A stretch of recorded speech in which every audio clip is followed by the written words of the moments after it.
Alright, I'd like to demystify carrier communication faults, whether it's indoor or outdoor faults. We're going to start by switching our meter over to DC volts. And you should see on the green and yellow wires, pins A and B, a good pulse signal.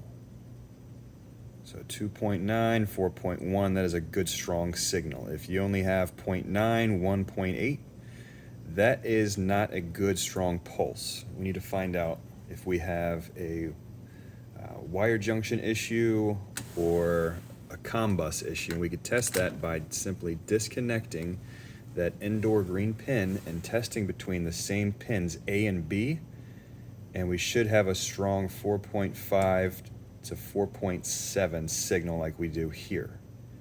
If you don't, that is a bad control board. So if you have less than 4.5, that's not really a strong enough signal to communicate.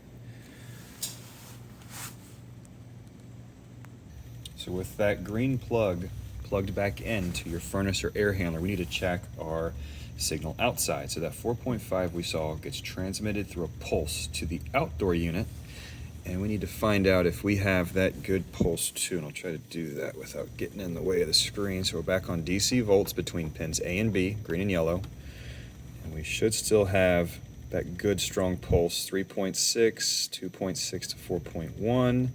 That is a good strong pulse. So then we want to do off the AOC is we want to take that plug off and test pins A and B coming out of this board, still in DC volts. I think my arm is in the way. So between pins A and B, on our screen we have about 4.4. That's still a good strong signal. So we know our outdoor communication is correct.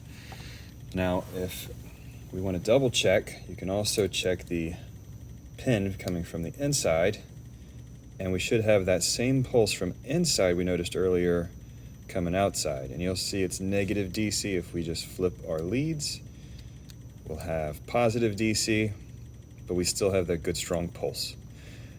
And that's how you break down a communication fault, trying to track down where it is.